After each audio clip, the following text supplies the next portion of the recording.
$20, even less if you sell it to a major chain such as Walmart. You might have to sell it for as low as $10 just to get it into a store. On top of that, if you do get it into a store, you'll have a bigger problem with customers who return the product. They might buy the game for fun because your packaging is fun and place it with their other games.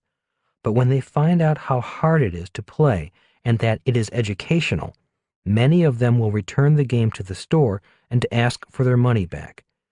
You could find yourselves with huge losses from refunds and damaged returned games. Looking for new answers. It was obvious that our game was not meant for the public market. We knew the game was not for everyone. We knew the game was intended for anyone who thought his or her financial education was important. The problem was to find that customer in the sea of people. The game was also hard to categorize by demographics. For example, if we had written a book for children, placing the book would be easy. We could place it anywhere parents shopped for kids. But this game could be played by anyone, from kids to adults, male or female. It was also for people whether they were rich or poor, just as long as they valued their financial education. And we knew our customers would want to be financially proactive. After teaching entrepreneurship and investing for years, I knew that most people wanted more money, but very few people would actually take the time to learn about how to make more money. The challenge was to find the customer who would want the educational game and the information locked within it. At a marketing seminar, I learned a guideline known as the 5 Ps. These are the 5 things a marketer must know when selling a product. I believe they were identified by E. Jerome McCarthy. They are 1. Product, 2. Person, 3. Price, 4.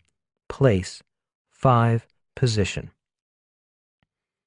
A marketer must know what the product is, the person who wants the product, what price they are willing to pay, where the product will be placed so the customer can find it, and how to position it in the marketplace. That is, the biggest, the smallest, the first, the last, and so on. Entrepreneurs should enjoy solving business problems, and normally I do. But this problem had me stumped. All I had were the first 2 Ps. One day a friend called to say he was coming to Phoenix to go to a special seminar on marketing and wanted to know if I wanted to go along. I jumped at the chance.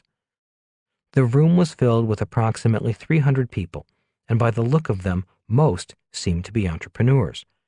Not too many had the corporate look.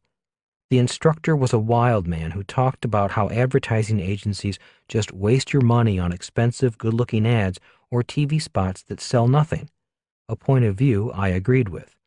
He said, "The purpose of marketing is to get the phone to ring. With these ad agencies, the only phone that rings is them calling to ask you for more money to buy more advertising so they can collect more fees. Ask them if they can guarantee your sales or measure your sales. In most cases, they cannot or will not guarantee their work. All they want to do is win awards for creative advertising for their agency, with your advertising dollars." Sales equals income. The seminar was exactly what I was looking for. It was marketing for entrepreneurs, not big corporations with millions in advertising dollars to spend. The instructor had a great track record for success and told stories that came from real-life experiences. Some of the other points he made were, the entrepreneur must be the best salesperson in his or her business. The entrepreneur must be the best marketer in his or her business. The marketing efforts must produce sales, not just good-looking ads or slick commercials. As obvious as these points are, you would be surprised how many entrepreneurs delegate those important roles to ad agencies. Ad agencies are generally for big corporations or established businesses. In a small startup business, the entrepreneur needs to be the best they can be at sales and marketing. With limited resources, every dollar spent must result in sales, because sales equal income. Rich Dad drummed into my head, sales equal income. He would also say the reason so many people have low incomes is that they are poor at selling. If he had been at this sales seminar, he would have loved it. The instructor was adamant about using marketing that leads to sales that can be proven and measured. Toward the end of the day, I got the marketing answer I was looking for. When discussing how to price a product, the instructor said, there are 3 price points for any product: the lowest priced, the highest priced, and the middle priced. The worst price to be is the middle price. Nobody knows who you are. The trouble with being the lowest priced product is that someone is always trying to beat you. Someone will find a way to sell the same product for less than you do. To win the lowest priced competition, you have to make less and less money. On top of that, you have to deal with cheap customers. With that statement, the pieces of the puzzle began to come together. Immediately, I remembered the conversation I had had with Rich Dad years earlier about cheap customers.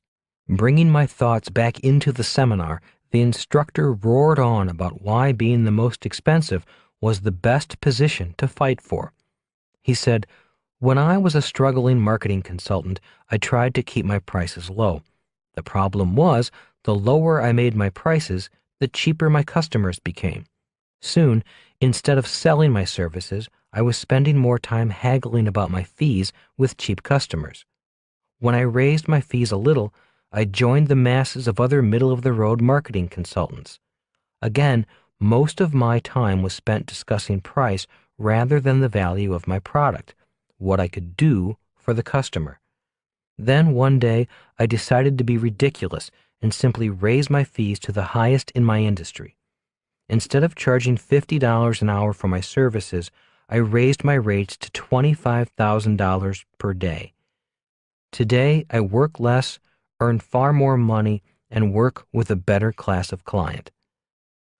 My mind raced when I heard his fee of $25,000 per day. I realized that I was the cheap client he did not want. Once I got over the shock of realizing I was the cheap one, I began to see that it was my own cheapness that was causing me to struggle at pricing my board game. I was looking at price rather than the value of the game. Don't fight for the bargain basement, boomed the instructor.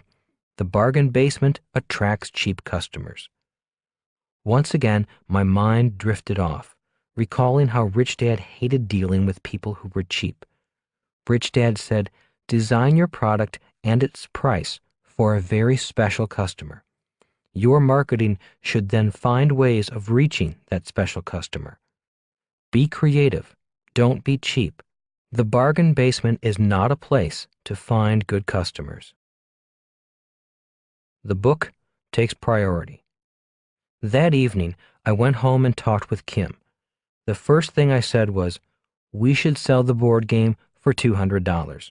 We will position it as the most expensive game in the world. It's not just a game, it's a seminar in a box. Kim agreed. She did not flinch at the idea of selling a board game for that much money, even if our focus group said it should sell for $39.95. I continued, our problem is that we have been asking the opinion of people who will probably never be our customers. We have been asking for the opinion of people who shop in the bargain basement, not in the boardroom. We need to find customers who value education and are willing to pay for it. We'll need a way to find them, Kim added. The book takes priority.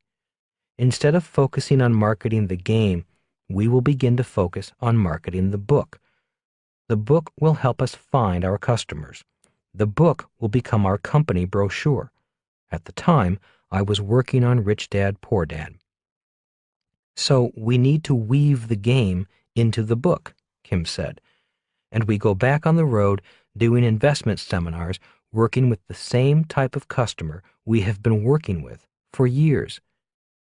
That's the idea. We finish the book and we get back on the road doing seminars for people who pay for financial education.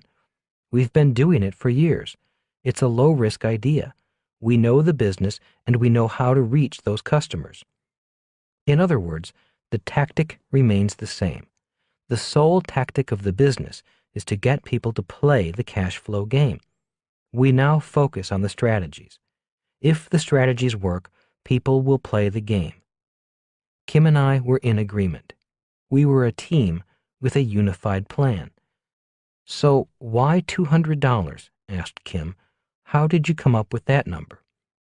It took a while, I said, but when the instructor said a higher price can be perceived as more valuable, the lights in my head went on. I realized I was cheap and looking at my own product through cheap eyes rather than looking at the value hidden in the game. So I went up to $59 a game, and that still sounded cheap.